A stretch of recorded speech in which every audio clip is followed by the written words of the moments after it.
Grinders. Welcome to RotoGrinders Today. I'm Jordan Cooper, aka BlenderHD, BlenderHD. If you're gonna follow me on Twitter, and it's Thursday, September 28th, and we'll be taking a look at the Thursday night football DraftKings slate: Packers versus Lions. We'll be talking some props and sports betting. We'll be talking to the winner. The winner. You won a lot of money on Sunday. And the SPY on the 444. You don't typically, I did not know this until 5 minutes ago, because Tim, you do not flaunt. Like Scorer Patrol, when he wins the million, we hear all about it on RotoGrinders. But yeah, quiet Tim over there, you just quietly, just silent but deadly. Just I'll just take all the money and let no one know about it. If I had played Tank Dell over Josh Downs, I would have won even more money. But I tried to get cute. Oh, so you're greedy now. So yeah, I tried to get cute. I tried to get cute, and I cost myself, I don't know, probably another $15,000 by getting a little cute. But I still had an amazing week. But yeah, that's the sign of a good DFS player, right? Instead of like going, "Oh my God, I won," or everything like that, you think of all the mistakes that you made. It's like, oh, it could have been even better. I could have made an even better team too. Like, yeah, not just Downs over Dow. There was another obvious swap I could have made, but yeah, it was still a good week. But yeah, it was very shocking. I mean, I'm assuming that the pieces that you didn't have were like, how much chalk should I play in my lineup? And you went like the pivot, and it just turns out that like if you played the higher projected, higher owned players, other than Josh Kelly, you probably did very well. Right. Yeah, I didn't have Josh Kelly. I went Zach Moss instead. I went Mostert. Yeah, so it was a good team, but there were ways of making it better. And then I tried to make a stand with Downs over Dow, which did not work out. And then I went Christian Kirk over. I really wanted to play Cortland Sutton because I had two Dolphins on my team already, and that was a pretty obvious switcheroo, to just get some correlation with Sutton. And I didn't do it. I played Christian Kirk. Kirk was okay, but Sutton was better. So I cost myself about 20 points. And that amounted to about another like 15 grand I could have made. So, oh well, but it was still an amazing week for me. Okay, so let's talk about tonight's game, Packers versus Lions. We do have some free content up at rotogrinders.com. Give me the thumbs up. That's the only way that you have to pay for it. Hit the thumbs up button on the video. Give me the like button. Give me the subscribe button. Give me the notification bell to let you know. We know when we're live, but you want to know when we're live here on the channel, hit that button. Packers versus Lions. We got the grind down from Noda. We also have the Napster man has his lineup optimizer values, which I mean we'll show here in Lineup HQ. You get this as a premium member. You get all of our projections for everything. I mean, for everything. Get a combo premium package. Click on the link in the description. Get $10 off your first month. The ownership obviously will change. We have to wait on some news. I think David Montgomery is I think he's going to play. Right. He's going to play today. Are all the people that are questionable, that were questionable heading in this game, are going to play to some extent? Because that would be Aaron Jones for the Packers. That would be Christian Watson for the Packers. And that would be David Montgomery. I mean, the Lions don't have anyone else that, I mean, Reynolds was like on the injury report last week, but he's fine now. Do you think it's going to be full? Everyone's going to be fully healthy. So value is going to be tough to come by. We're not going to get any of those obvious, like, chalky value pieces, which is okay. But definitely, like, the decision point for me that I've been thinking about for a while is kind of like what to do with Jahmyr Gibbs and the David Montgomery situation. Because obviously ownership needs to be updated. We haven't updated it yet. We still have Montgomery at 0%. Obviously, you'll take him at 0%. If you're the only one that plays him, right? Yeah, we'll take him at 1%. But yeah, I mean, I think the question becomes, Jahmyr Gibbs is really expensive. He's 9,600, and now he's going to be back to, running back by committee type situation, which is going to cipher a lot of usage from him. So it's kind of like, what do you do with that situation? And then the Packers wide receiver core, I think, is kind of a tricky one to navigate also because Watson's back now. So, we haven't seen him play yet, and his projection doesn't look amazing. But Do you think all these guys? I mean, the first thing is, do you think all these guys, out of Aaron Jones, Christian Watson, and David Montgomery, do you think all of these guys just go back to their normal roles, or do you think that maybe Aaron Jones doesn't play as much as we think, or maybe Watson doesn't play as much as we think, or Montgomery, they put in Craig Reynolds for a bunch of times, and Montgomery only gets 7 or 8 carries. Like, do you think there's a situation like that, or do you think that that's most likely, if they're active, they're going to be featured? until I hear otherwise, I treat these guys as if they're going to be their normal usage. Like, unless I hear something real definitive, or even some kind of BS coach speak, like, I'm just going to treat it as if these guys are fully ready to go, and I'm going to treat them as if they're going to get their full usage. Well, one thing that you could get here at RotoGrinders is our props and pick'em package. If you don't play DFS, hey, if you play DFS fairly minimally, and you just want our projections, our expert analysis for props and pick'em, we have a package for that you could sign up for. One thing, when you get the Combo Premium, you also get all of our statistical projections anyway, which is what I use. I download the CSVs, and I use the Blitz from Cardi, right? The Bat, right, for baseball. And you can mix and match. I mean, sometimes I aggregate, sometimes I blend them together. And I think the consensus is, I believe, both Beer and Kyle Murray, and as well as the Blitz projections, because I've been with sports betting opening up here in Kentucky today. I'm getting my process down in order to look at my odds screen, go to scoresandodds.com, kind of compare, line shop. It seems like there's value on not only on like DraftKings or FanDuel, but also on Underdog and Prize Picks. Christian Watson over 36.5 receiving yards. The Blitz has him at 57. That sounds juicy. And I believe the current odds on FanDuel and DraftKings are maybe like -110. I know that our experts have posted it at -110. Maybe it has moved since then. But on Underdog and Prize Picks, you don't have to worry about like the price. You just have to worry about like the implied probability. And based on his receptions plus receiving yards, like the implied probability of 36.5 is the equivalent of like a -148 type of bet, almost 60%. So if you're making those 3 to 5 picks on Underdog, or 5s and 6s on Prize Picks, I can tell you that I will have it. So if it doesn't come in, we'll lose together, right? So the only site that I can use for any kind of sports betting is Underdog. Okay, well, they got it up there.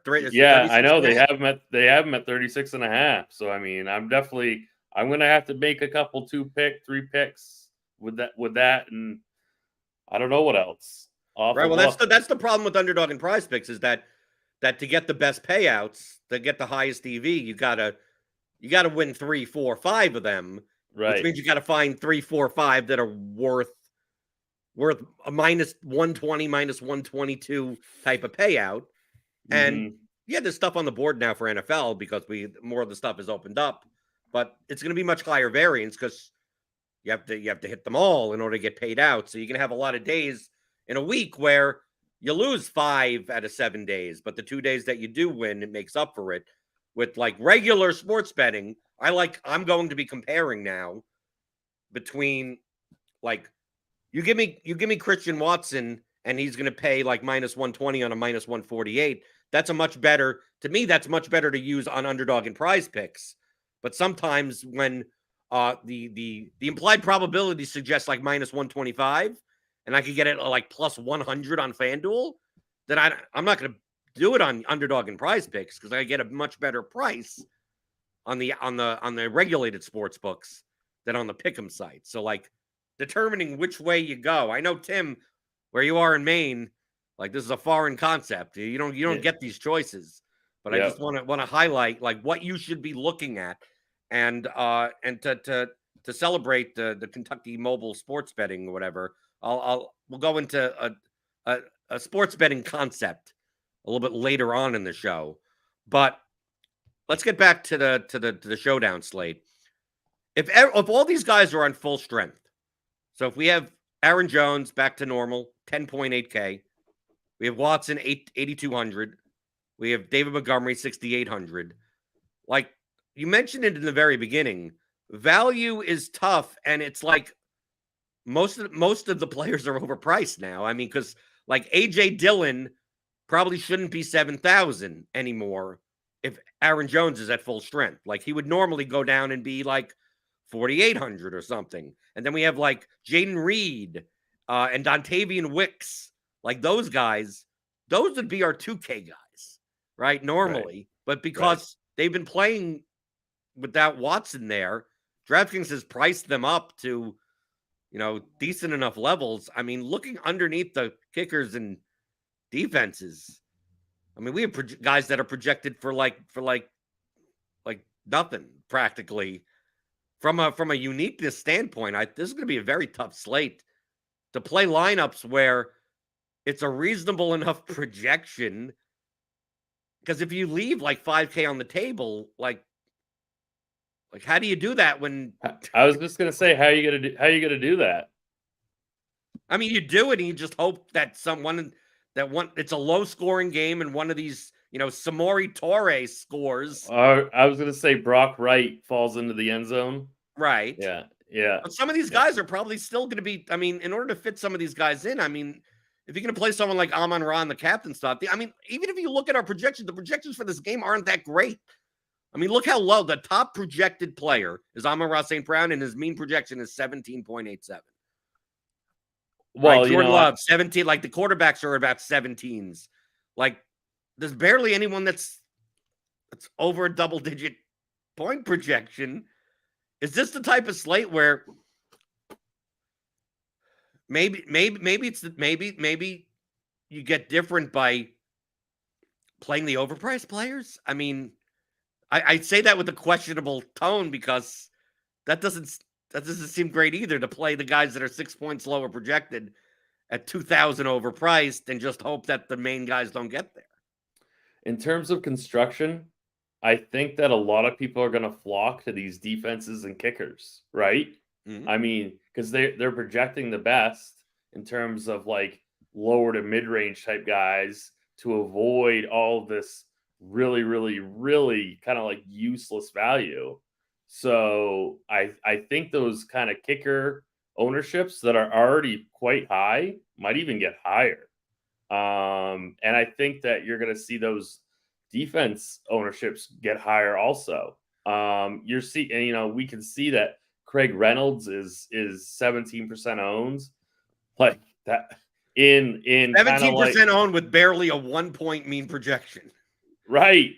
Or Marvin Jones Jr. at 2K, who is the corpse. Just, I mean, he's right. Just he's complete dust. But man, I mean, on this slate, I'd almost rather play Marvin Jones and just hope he gets like the 2 receptions for 20 yards and get the 4 points out of a 2K guy and one of them could be in the end zone. I mean, like Marvin Jones catches touchdowns. It's just that he'll have a line of 2, 20 and 1, and that's the best that you could hope for.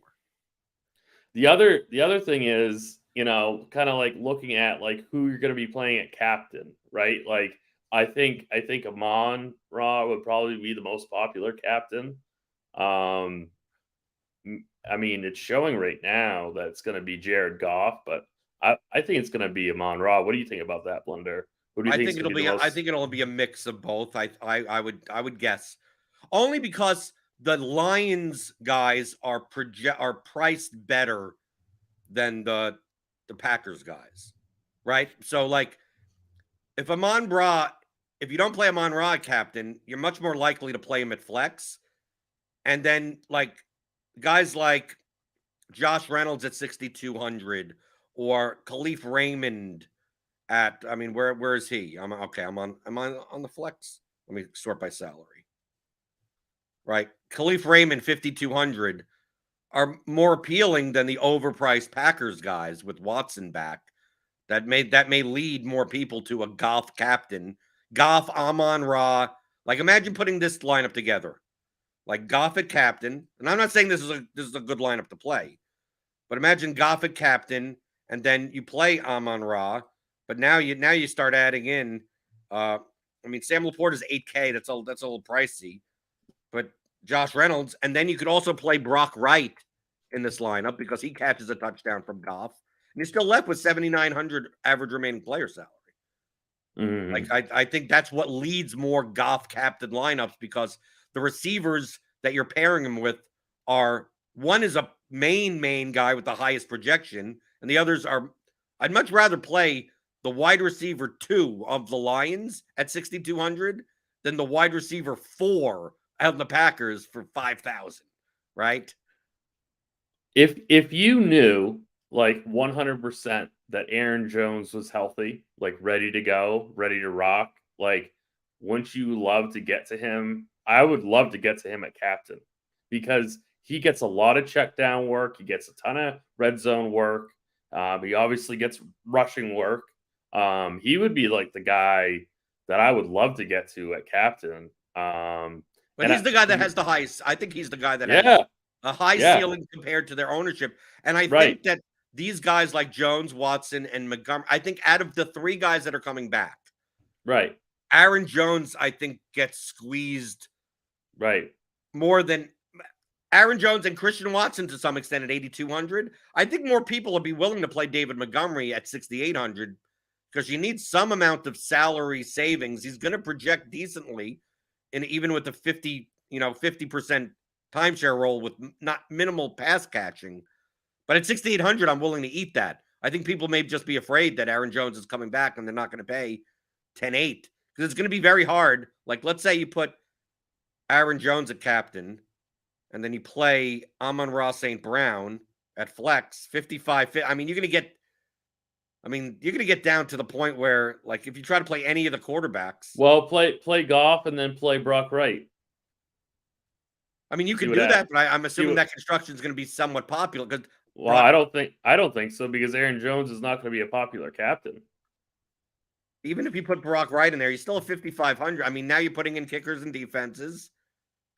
But I mean, if Aaron Jones actually has like an Aaron Jones game, that's going to be a contrarian build because I don't think people are going to be playing Aaron Jones at captain. Well, enough. I mean, in the large field, I mean, we have him at 5.8% captain ownership. That's not bad. Right. Okay. It's the difference between me and you, Tim, is that when you play those small field contests, like that means like you're competing against like 6 lineups at 5.8% ownership. Sure. In the large field concept, you're competing against 6,000 lineups. Well, okay, and I look at that and I go, well, if I use all my salary and I'm using everyone that's at least double-digit owned and the cheapest punt that people are going to use, that lineup gets duplicated, even though it's a 5.8% owned captain, it still gets duplicated 127 times. So if you're playing against, 40,000 people, what are you looking to do for captain to be different? No. It's to me, it's not about the captain. It's about the construction. It's about it's about the rest. So, like of the team. Aaron Jones in a scenario where more people are playing like Amon-Ra, Goff, or whatever. I think less people are playing the running backs. So, like, if I were to play Aaron Jones at captain, like, it's not just playing Aaron Jones at captain. I'm much more likely to play like Jordan Love. Have it not be a rushing touchdown. Have it be passing touchdowns. Yeah, that eats away at Watson. It eats away at Dobbs. It eats away at everything. And then you go on the other side, and then you play Jahmyr Gibbs on the other side instead of Montgomery, right? And you pair him with Goff, right? So you still have 2 quarterbacks in there. Now your average remaining player salary is 2,000, and you're screwed, right? Because now you have to use Brock Wright. So instead of doing this, maybe you play both running backs. You play David Montgomery in there, right? You play Josh Reynolds for a long touchdown or something like that. You play that one of the kickers like Carlson or something, and you have 6,400, and then you have Luke Musgrave. Overpriced Luke Musgrave. Like, To me, this is it's a 50K lineup that's going to be duped. But I'm saying, but this style of construction of like, well, this doesn't make as much sense. And you're avoiding Amon-Ra St. Brown, you're avoiding Goff, who are both correlated to each other, right? Yep. You're avoiding some of the, you're still playing. You're avoiding Gibbs. Right, but I don't think Gibbs is going to be. Do you really think Gibbs is going to be 44% owned? No, I mean, that'll come down because we have Montgomery at 0. But let's say he's going to get to be like 30, 25 to 30, right? I think Montgomery's going to be higher owned than Gibbs. Just price wise, how do you fit in a $9,600 Gibbs? Right. Getting But like still, what, seven targets? I mean, like, I still think Gibbs will be around 20.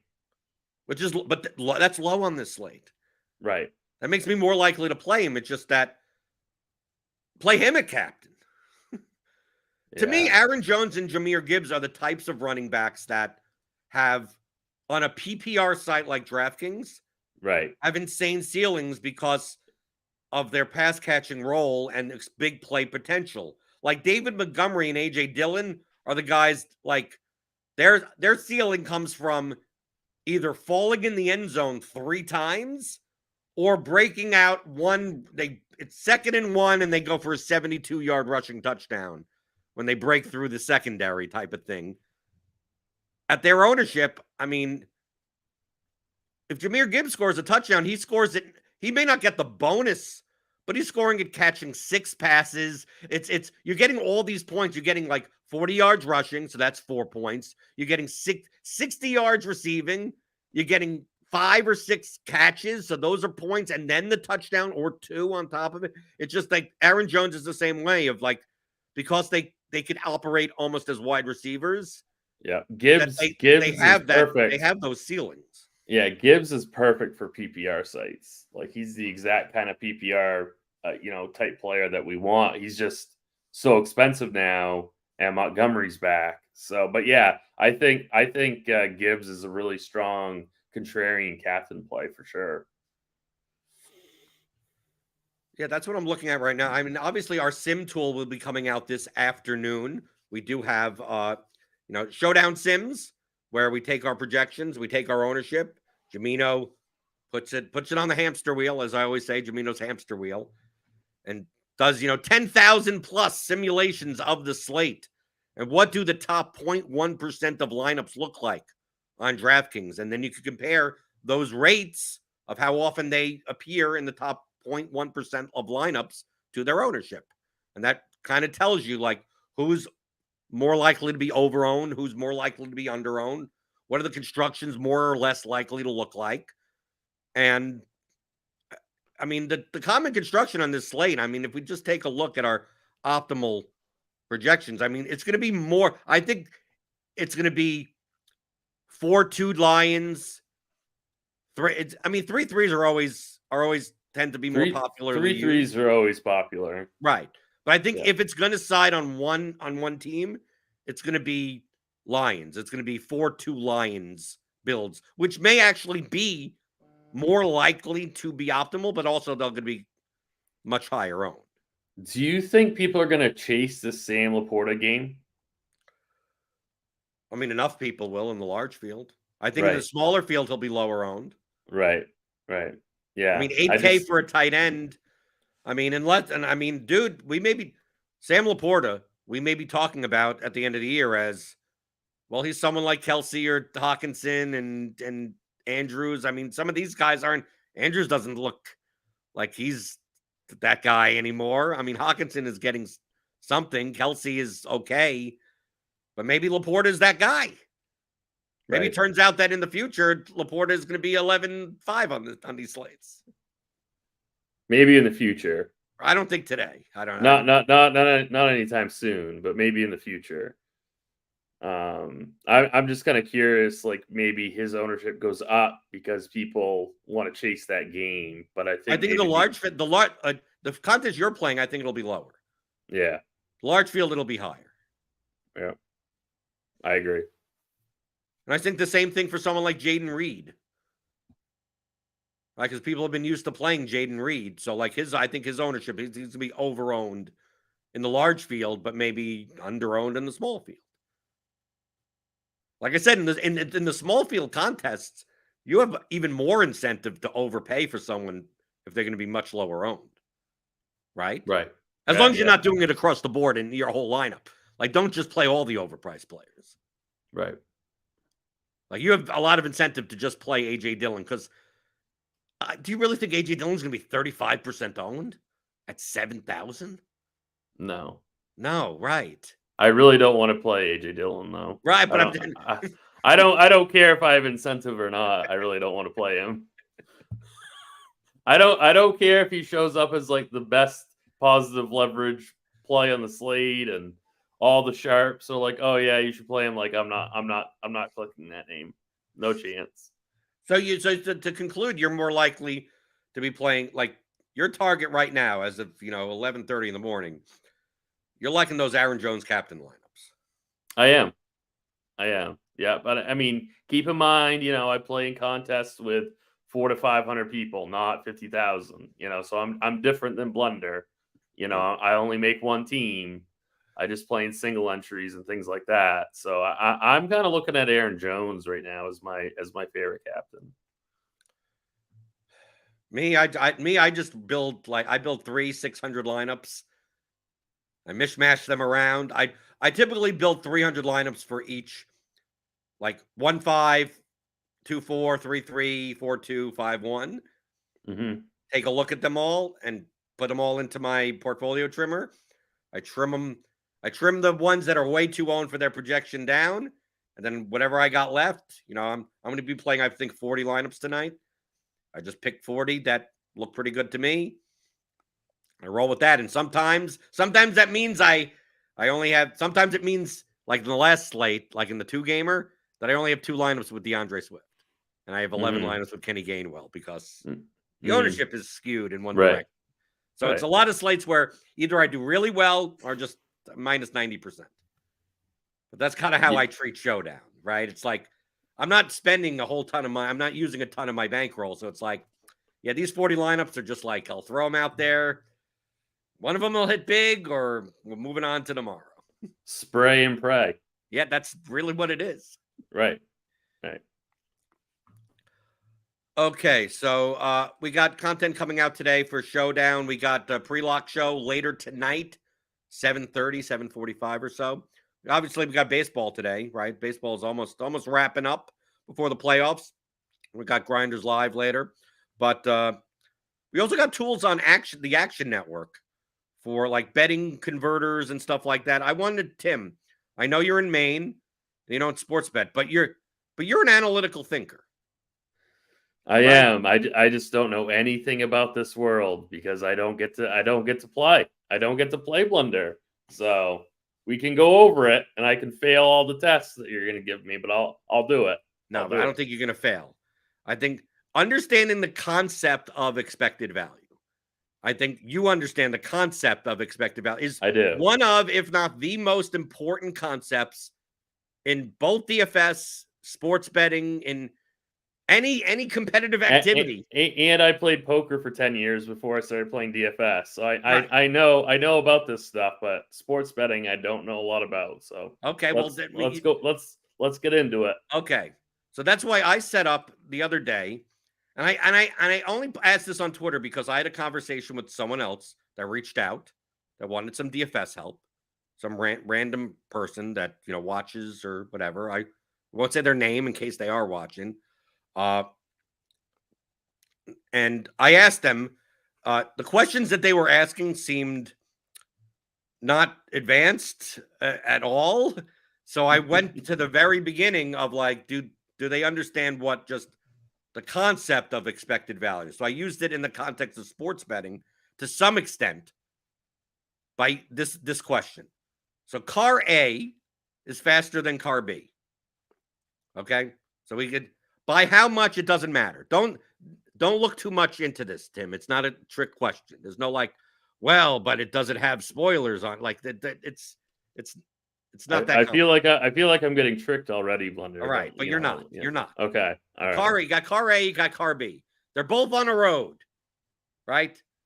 right? Same distance, same exact distance, same exact road, same exact whatever, other than the fact that car A, there are 2 stoplights, right? That could turn red on their drive, right? Same distance, whatever. They are the faster car, but they have a 50% chance of getting stuck at each of the traffic lights. So they have a 50% chance of getting stuck at the first one, and they have a 50% chance of getting stuck at the second one. And we're going to assume that if they get stuck at the red light, they lose, right? Even though they're faster than the other car, they're not fast enough to get stuck for a minute at a red light. Okay, so you got car A, gets stuck at the first light 50% of the time, gets stuck at the second light 50% of the time. Car B has no lights. It's the slower car, but there are no lights at all. We have to assume that, obviously, if car A doesn't get stuck at either light, car A is going to win, right? I mean, my guess is car A, right? I mean, isn't that the Well, better no, that's not value the play? question yet. That you're trying to, Okay. okay? So that's Yep. the scenario. Car B, slower car, no lights. Car A, faster car, 50% of the time it gets stuck at the first light, 50% of the time it gets stuck at the second light. Which would be a better bet? Car A at plus 350 or car B at minus 350? See, How would you think about solving that problem? I think it's car A, but I'm not positive. But and like, how do I know? I don't know. Maybe I'm overthinking this. You're probably overthinking it. I'm probably overthinking this, but how do I know without knowing? Are they going equal speed? Yes, But it doesn't matter. But okay. Well, see, this is what confuses me because you say car A is faster than car B. Right. But if But it gets stuck at a light, it loses. Doesn't matter how fast it is. If it gets stuck at a light, it loses. All right. Don't worry about it. I still think it's car A. Car A at plus 350 over car B at minus 350. Because it's gonna lose. It's gonna lose in 2 events, right? And it's gonna win. And there's a 50% chance of being stuck at each red light. So what's the chance of it getting stuck at either of the lights? Right. 75% of the time. Right. So I think it's car A. Car A at plus 350. Right. The key point is what the price you're getting. Right. I know.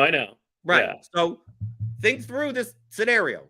50% of the time, you get stuck at car A, stuck at light 1. 50% of the time, get stuck at light 2. So the chance of it getting stuck at both lights is what? 25%, right? Okay. Yeah. The chance of it getting stuck at one of the lights is 25% because you have a 50% chance at one, 50% chance at the other, which means that if it gets stuck 25% of the time, it'll lose 25% of the time. If it doesn't get stuck 75% of the time, car B wins. So what are the odds? Right? What would be the correct odds for 25% of the time something happening? Plus 300. Oh, real? Okay. Right? If we convert implied odds of 25%, that's plus 300. So if you were getting a wager on car A at plus 300, you'd break even. If you're getting 350, you're getting more than the probability of the event happening, right? If you're getting 350, you're getting the payout as if it's only a 0.2% chance of the car winning. Yeah, I totally overthought that. Minus 350, right? Minus 350 would be equal to 77. That means car B, in this example, would have to win 77.78% of the time for minus 350 to be a good bet. It's not. They only win at 75% of the time. That's minus 300. Mm-hmm. So the better bet would be on car A at plus 350. If I told you that it was car A at plus 250 and car B at minus 250, you'd take car B. You take car B. The actual odds, the actual line on this example should be minus 300 plus 300. Right. So it doesn't matter. That would be like the true odds. That would be the Plus true odds. Yeah. Okay. Okay. Yeah.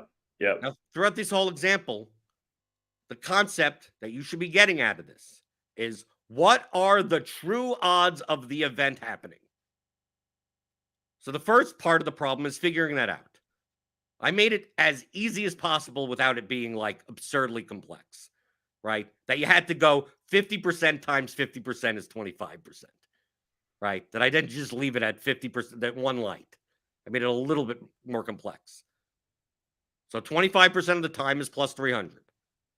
So you look at the betting lines and you go, which does, it's not about predicting, Tim. If I gave you car A in this example at plus 3,000, you'd take that bet, right? Of course. Of course. Doesn't matter that for a lot of money, I would. Right. Of course. Your edge is very high. Right. But what have I told you, Tim? That first off, that 35% of people did not get the right answer on this poll out of 647 votes. And that the person that I had a conversation with, I explained this 2 to 3 times on why car A plus 350 is the better bet. And the response was, but car B wins more often. I don't get it. Car B wins more often. Like if I'm going to bet on an NFL team that is favored by whatever amount of points, why wouldn't I bet them on the money line? Like that doesn't work like that though. Why doesn't it work? Why can't I go and I think the Chiefs are going to win and I'm going to bet on the Chiefs, and whether or not it's minus 1,000 or minus 200, it doesn't matter. I think the Chiefs are going to win more often.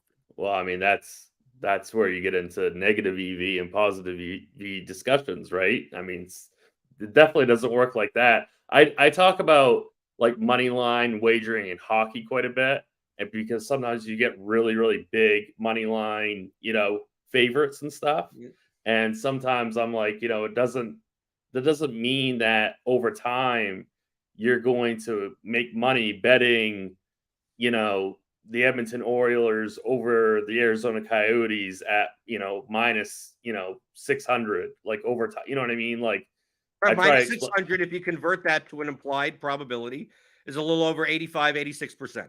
Right. So your attitude should be in that scenario is not they're minus 600. It's just, what do you think the odds of this team winning are? And obviously you could build models and project that type of stuff. Same thing for props. It's not Christian Watson over 36 and a half receiving yards is not like, I wouldn't bet that at minus 500, right? The distribution doesn't call for that. It's minus 500 would be the equivalent of 83% chance of them getting over. Like, it depends on what you're getting paid out versus the probability of the event actually happening. I'm so glad I did the show with you today, because I didn't even know about this betting odds calculator that we had. I didn't even know this existed. Right. And you have all these different parlay calculator, hedge calculator, hold calculator, money line converters, odds value calculator. That's all on actionnetwork.com. Yep. It's a better collective partner site. Right? Yeah. That's awesome. I didn't even. Right now, obviously, some of these normal ones, like minus 150, is 60%. I mean, you get used to like some of them, like the main ones. Minus 200 is 66%. So I mean, in your mind, but converting these two, it's just the concept of these numbers imply a probability. So even in your example of the Edmonton Oilers, there are plenty of people out there that are like, I'm not going to lay $500 to win or even worse, I'm not going to lay $1,000 to win 100. Like, well, what do you think the chances of that team or that prop or that whatever coming in? It's like, oh, well, I think 95% of the time. Well, then it's plus EV, right? Because minus 1,000 equals about 91%. So if you think the event has more than a 91% chance of happening, minus 1,000 is the value side of the equation. And the same thing with the other side of we give, we see some of these money lines plus 400 on a college football game or something. Right. And we go, well, one team with the VIG, it's like minus 500 on one side, plus 400 on the other. You're like, well, I'm not going to bet on the plus 400. I don't see them winning at all. It's like, well, do you see them winning more than 20% of the time? If your answer is yes, then plus 400 is a good bet. If your answer is no, then it's not. And of course, the best way of converting and figuring out what the actual probability is using some amount of data science. We have models here. That's what we do here at RotoGrinders, here at Scores and Odds and the Action Network and Fantasy Labs.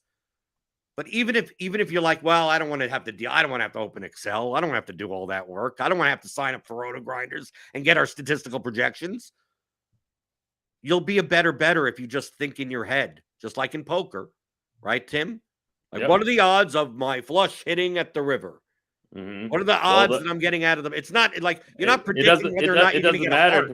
It depends on how much is in the pot and what the bet is, and right. It's not. You're not. Imagine me asking you, Tim, on the river, right? It's the turn. The fifth card's going to come out. The only way you can win is with completing your flush. You need a heart, right? You know that's going to happen. 4.5 to 1 or something like that, right? So what's 4.5 to 1? 4.5 to 1 is like plus 450 or so, right? Yes. 4.5 to 1, 18% of the time. 20%. Right. So that means not assuming nothing else, assuming you're all in at the point, there's no bet on the river, there's no implied odds. I want to, add all this stuff so Tim doesn't overthink everything. If you have to call $100 bet to win $1,000 pot, right, you're gonna call. If you have to bet, call $100 bet. You shouldn't even be thinking about that. If it's 100 to win 1,000, right? But understand that in sports betting, so many people are doing the equivalent, Tim, of should I call this $100 bet? I don't know how much is in the pot. Tim, can you tell me if a heart's going to come out? Like, what should I look at? Is there a day of the week where hearts come out more? Is there the color of the deck? Does the dealer matter? Like when you play poker in that scenario, you're not thinking of like, I don't know if a heart will come out this specific time. All I know is that it will come out 4.5 to 1, right? It's going to come out 18% of the time. Am I getting paid more than the probability of the event happening? So in sports betting, thinking the same way, am I getting paid more than the event happening? In DFS, Tim, you're like, I'm going to play Aaron Jones at captain. Like, does that mean that Tim, Tasteful Tides, you have some insider knowledge that Aaron Jones is going to score 4 touchdowns today? That would be much different, Tim, if I told you that Aaron Jones was going to be 47% owned at captain. Yeah, I would run away. I would run away so fast. Right. He was going to be right. But if what's he's going to be what's the reason? What's the difference between him being at 47% owned and him being at 2%? Right, because of his implied odds of being the optimal captain. And so like I'm hoping just for tonight, I'm hoping people will be scared away and think that he might be limited and he'll be like 15% a captain. I don't know. You know what I mean? But the general concept, Tim, is that your opinion on the DFS strategy is based on the probability of the event happening versus how much you get paid for it. And as the ownership goes down, it's like you getting paid more and more for a lower odds occurrence. So you told me that Aaron Jones is going to be 50% owned in the captain. You're like, he's not going to be the optimal captain often enough to pay that price of so high ownership. But at 2% ownership, it's like he doesn't have to succeed often. Like he's going to fail most of the time. But when he succeeds, you get paid way more than you should because of it. That's why I always look at our sim tool page. That's like the first page I look at when that comes out. I want to see that page, that's how I determine like who's going to be over-owned compared to their optimal rate. So we've talked about that before. We used to do showdown shows together last year. Like that's what we would talk about all the time is that page about who's over-owned, who's under-owned, and that's the way to go about DFS. Right. Sure. And the same thing in sports betting, same thing for underdog and prize picks. Yeah. The whole concept of, dude, if if you're flipping a coin and you're getting paid 2 to 1, it doesn't matter if you pick heads or tails. Yep. Right? So, Tim, Tasteful Tides on Twitter, even though you don't, you barely tweet. You don't screenshot. You don't do anything. I don't do anything. You win big. You don't let anyone know. No, I'm on Grinders Live every Sunday with Dean and Bobby at 9:30 to 11. That's my show. How do you deal with those guys? I like those guys. That's to me, that on the Sunday block, that's kind of like the appetizer. That's like the RotoGrinders and Friends type of show. And then Eric and Squirrel Patrol come on, and it's like, okay, this is how your brains are going to break, right? Because they're like, why are we assuming anything? Why are we assuming we're even going to wake up in the morning, right? Like, it's kind of like, it's all contrarian stuff, and come on. And then you get the last block where it's kind of like, okay, it's dessert. You get like, okay, here like the top plays and everything. But I enjoy Sunday mornings, listening to the dichotomy of Dean and Bobby's takes and back and forth. It's entertaining. It is. I think we have a good show. I like doing it. And you have other content here at RotoGrinders as well. Yeah, I'm on excerpt surveys a lot. I'm on Grinders Live for baseball. I'll be on for basketball also. I'll be on projections for hockey. Hockey starts on October 10th.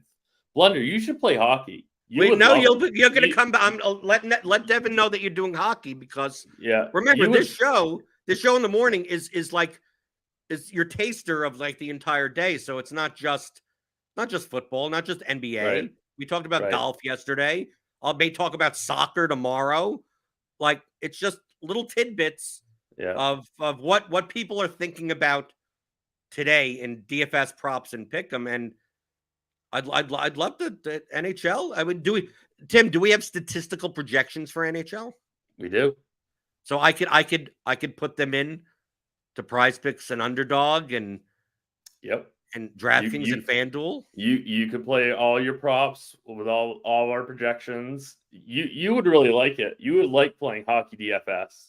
Hockey DFS is very similar to soccer DFS. Soccer and baseball kind of put together. Right, because you're stacking You're stacking, and also goalie stacking too. Goalie and defenders. Yeah, you know what I mean? So there's so much strategy in DFS hockey. You would really like DFS hockey. I know you would. Well, maybe that's good. I don't like NBA DFS because of the amount of time. Isn't the only thing in NHL DFS, from what I could tell from people I follow on Twitter, that people get tilted. The lines change out of the blue. The lines change, or the goal, or you have to make sure that the right goalkeeper is in. All you got to do is go to our Discord channel, Blender. Myself, and Dane Forden, we keep everyone up to date on that. It's so easy. Okay, so I need to know when it could be 17 minutes before game time. This other goalkeeper is starting. I would say 30 minutes to like 15 minutes before game time. You know what I mean? And just stay in Discord. We update everything right away. So it's very similar to soccer. In the soccer channel, I'm in there, and Tuttle's in there, and Alex Cooper's in there, because we don't even get the starting lineups for soccer till an hour before kickoff. Right. I mean, you don't get the line rushes in hockey until about 30 to 20 minutes before the game. So you got to be quick. But we update everything, and there's a way bigger edge in hockey than there is in NBA. I mean, it's not even close. It's not even close. Do you get people in NHL contests that end up playing that there's a 21% goalkeeper that never just didn't start? I wouldn't go that far. But there's enough in there that maybe 5%. Yeah, that is definitely been a thing where you get like a 3 to 5% completely dead goalie. Yeah, in large field, lower stake stuff.